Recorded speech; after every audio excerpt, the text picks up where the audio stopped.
Fred Vasseur unleashed a ferocious diatribe on the Italian press, and it's caused shockwaves ripping through the paddock. With a withering outburst during the Canadian Grand Prix, Ferrari team principal Vasseur did not hold back. He lashed out at the media for what he labeled as destructive, disrespectful, and entirely irresponsible speculation about his potential dismissal. Vasseur didn't hesitate to give his opinion, having blamed journalists for fanning unrest, panicking staff, and pushing clickbait copy for the sake of it, all while Ferrari itself is already under immense pressure from within. But it's not just a war of words anymore. It's war at the media level, and it's putting even more pressure on a team already cracking under internal strain. Vasseur's leadership is being questioned. The results aren't coming, and now, the media, the very machine that once built Ferrari's legendary mythology, is turning on him.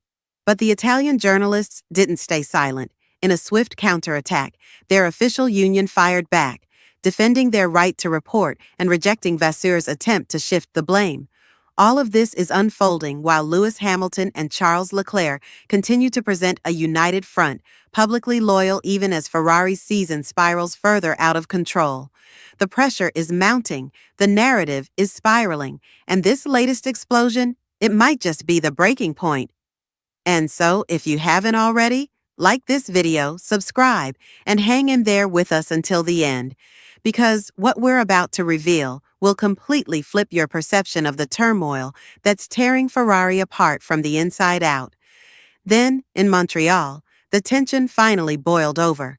Fred Vasseur, normally urbane, cold-blooded, and measured, handed one can only call a venomous verbal counterpunch.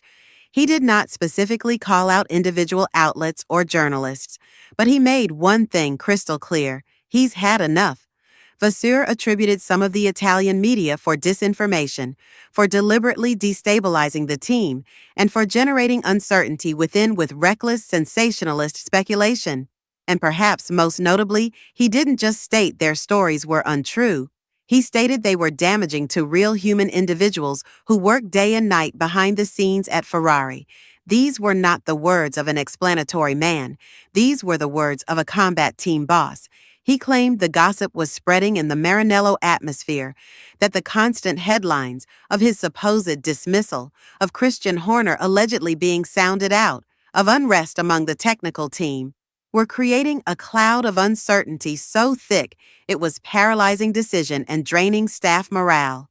Ferrari, so far as Ferrari was concerned, wasn't merely in need of a faster car. It was in need of relief from the circus of rumor and hearsay. But this wasn't all. This was merely the start. What followed was that the Italian Union of Automotive Journalists, UIGA, released a public declaration that was every bit as emotive as the declaration that Vasseur issued.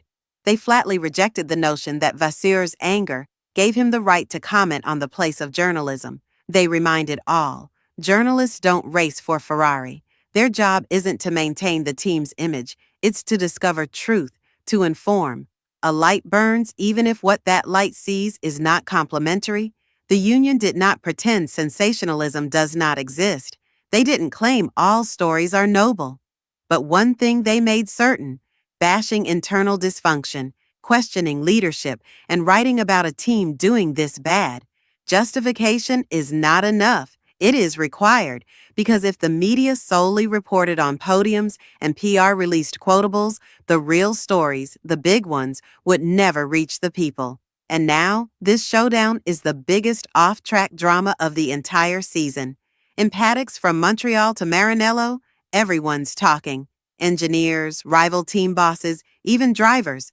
Not just about who's right or wrong, but about what this all says about Ferrari's state of mind.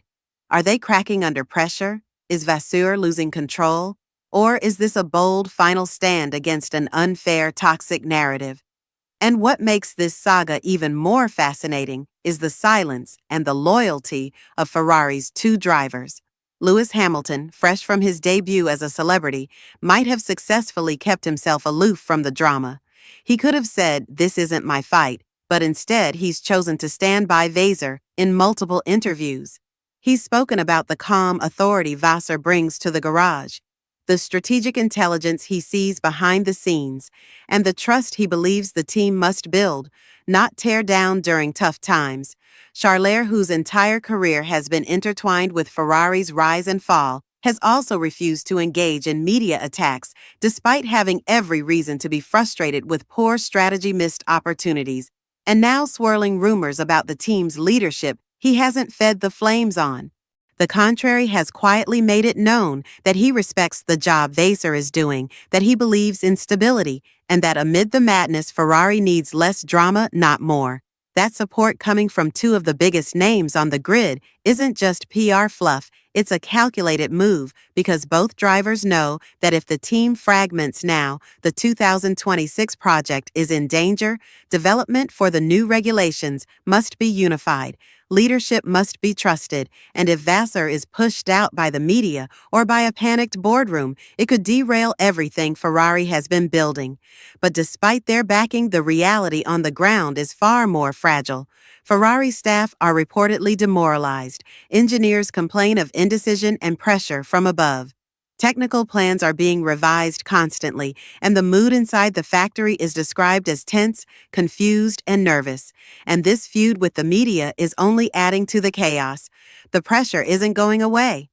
Every race weekend, every failed upgrade, every slow pit stop becomes another headline. And now, with the media and team principal locked in a public battle, Ferrari's ability to focus on the task at hand, winning, is under serious threat. What's worse, even if the team were to find sudden performance, the off-track distractions could still unravel their progress. This story has become far more than just a clash between a team boss and the press. It's now a full-blown test of Ferrari's institutional strength. Can they weather the storm? Can Vasseur hold on to the trust of his drivers, his engineers, and the boardroom, all while facing a hostile press corps? Or will the headlines eventually become a self-fulfilling prophecy? The answer may decide not only Vasseur's future, but Ferrari's direction for years to come, because in Formula One, perception shapes reality. And right now, the perception is that Ferrari is wobbling, and wobbling teams don't win world championships. So now the question is no longer just whether Fred Vasseur overreacted. It's about what his reaction reveals, because when a team principal at Ferrari, the most historic and emotionally charged team in Formula One, goes to war with the media in public, it's not a simple matter of frustration, it's a signal that the internal pressure has reached a breaking point, a signal that leadership is no longer just about results, it's about perception control and survival. And as this narrative unfolds, the implications stretch far beyond the walls of Maranello. If Vasseur's authority is being challenged not only by disappointing performances, but also by a relentless media machine, then the stability of Ferrari's entire project comes into question, because Formula One is not just about building a fast car, it's about building belief. Belief in a vision, in a plan, in leadership. When that belief starts to fracture, everything else can follow for Lewis Hamilton. This drama adds yet another layer to what was already the most scrutinized team switch in recent memory. He didn't come to Ferrari for comfort. He came for glory, for legacy, and yet just months into the season, he's found himself in a team caught between ambition and chaos. His public defense of Vasseur is not just an act of loyalty. It's a calculated effort to steady the ship, to reinforce unity, to remind everyone that championships are not won by tearing down your own house. And then there's Charles Leclerc. The Monegasque has seen the highs and lows of Ferrari more intimately than anyone. His silence on the media controversy is powerful because it suggests a quiet understanding of what's truly at stake. This isn't about taking sides in a media dispute.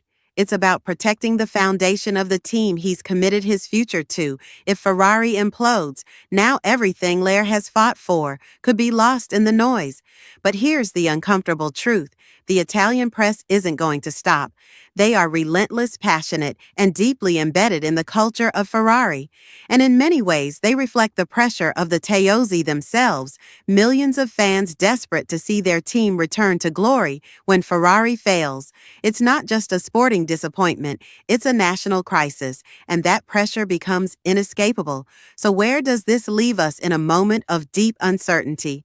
Vasseur remains in charge for now. Hamilton and Lair remain united for now. But behind the scenes, the storm is far from over. Every journalist in the paddock will be watching his next move. Every word will be analyzed, every rumor amplified.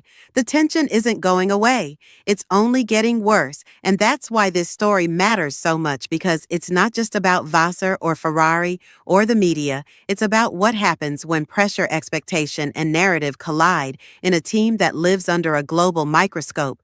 It's about the fragility of leadership, the weight of legacy, and the cost of failing to deliver. So tell us, do you think Vasseur was right to draw a line in the sand? Is this the fight Ferrari needed to have? Or is it proof that the team is beginning to unravel under the weight of its own ambition, Dro?